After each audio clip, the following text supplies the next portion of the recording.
I'm not doing well.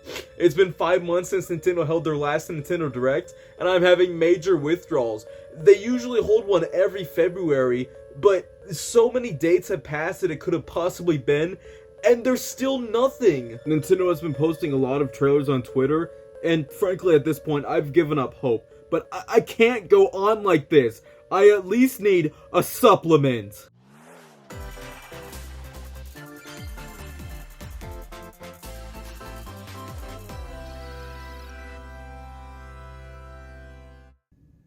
That'll do.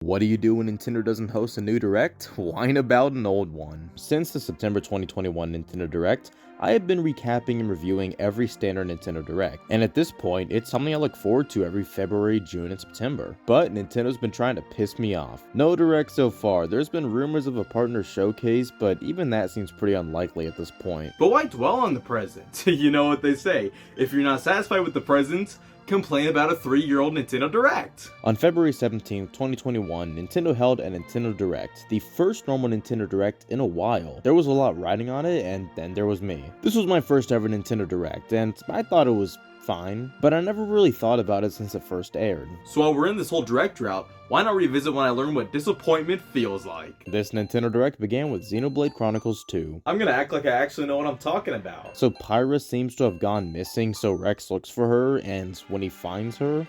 I got an invitation to join Smash! Oh my god, yeah. That happened! Yep, this was a Smash reveal, announcing Pyra and Mythra coming to Smash. Alright, I find it interesting it took until 2021 for a Xenoblade 2 rep to make it a Smash, but at the end of the day, I don't really care either way. Takahashi then gets his introduction, and... What you just saw was the reveal trailer for the newest fighter in the Super Smash Bros. Ultimate game, Pyra and Mythra. Takahashi, I got a fresh Ben Franklin for you if you shut up. Alright, on to headlines. First up, Fall Guys was announced for Switch, which was exciting. Fall Guys was a match made for the Switch, and I remember being excited for it. Then it didn't release for another year and a half.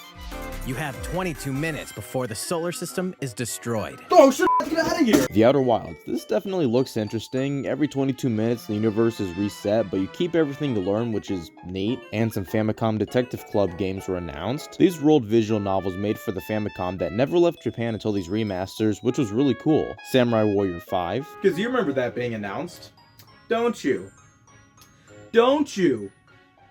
Don't you? The Legend of Mana Remastered, which didn't hit me until this revisit. This looks awesome, how did I miss this? Following that was a more in-depth look at Monster Hunter Rise, which was a Switch exclusive for a year. I do want to give this a go one day, but yeah. That was the latest trailer for Monster Hunter Rise. We know! Mario Golf Super Rush was announced and everything was downhill from here. It's funny looking back at this reveal and seeing how, yeah, it still looked quite nothing in this reveal. Like, man, there is no Mario flair on these courses. These look like environments from any golf game. Back to some more headlines. Tale from the Borderlands, Capcom Arcade Stadium, and Stubbs to Zombie. A set of Switch ports that make you go... okay. No More Heroes 3. How does this pre-rendered cutscene lag in this trailer? This trailer really didn't hide how rough this looks on Switch, which sucks because I heard the core of this game isn't bad, but it's held back by the limitations of the Switch. Neon White. Let me stop you right there. Franklin is still on the table. DC Super. Let me stop you right there. Franklin is still on the table. Plants vs. Zombie Battle for Neighborville. Another interesting port. And Miitopia. I want to give this a go as well, but... yeah. Mario items came to New Horizons as a part of Mario's 35th anniversary. And speaking of which, Takahashi announced how 3D World plus Bowser's Fury released the prior week, and... next, we have another game to show you. no!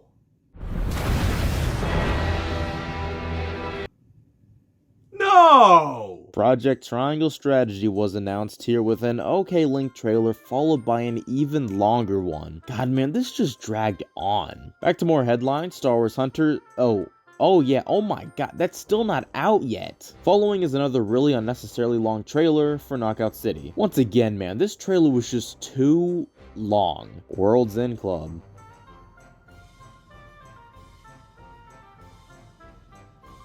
Will, are you gonna say something? Hades' physical release was announced, which was interesting. Ninja Gaiden Master Collection, which was exciting. A collection of the 3D trilogy. Age of Calamity DLC. Man, this was a horrible trailer. Just random clips followed by a still image of what comes with it. What the hell was that? Bravely Default 2, Ghosts and Goblins Resurrection, Saga Frontier Remastered, Apex Legends.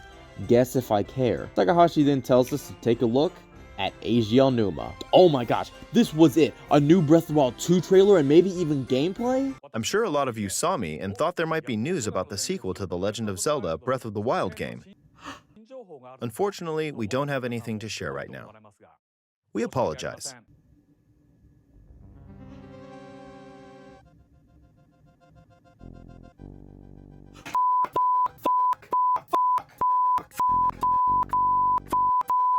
And okay, what's up, AG? And we should be able to bring you some new information this year. Later this year? Oh,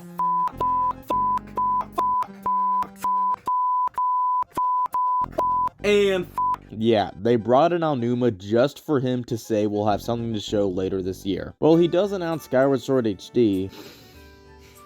okay, AG. So, I love Skyward Sword HD, and I was excited by this announcement. But after a year of silence about Breath of the Wild sequel and an absence of directs, for them to bring in Aonuma just to say that he doesn't have jack shit and here's a 10-year-old Zelda game remastered, it was definitely underwhelming. Also, a Skyward Sword set of Joy-Cons was announced, which was really cool. Well, the final announcement was Splatoon 3, and this was a really interesting trailer for it, setting it in a seemingly post-apocalyptic world, and that was it for this direct. Well, that, looking back, was fucking lame. For the first direct in over a year, it was pretty underwhelming, which was most definitely due to the circumstances at the time. But, I mean, even looking back at it, the only new game announcements were Mario Golf, which was a really barren Mario Golf, and Splatoon 3, just another Splatoon game that wouldn't release until the end of the following year. I have fond memories of this direct, but it really just comes from this being the first direct that I ever experienced. Now that I've experienced a couple of great ones, I kind of see that this one really wasn't that good. However, after over 3 years, it did help with my direct withdrawal, so I've got to give it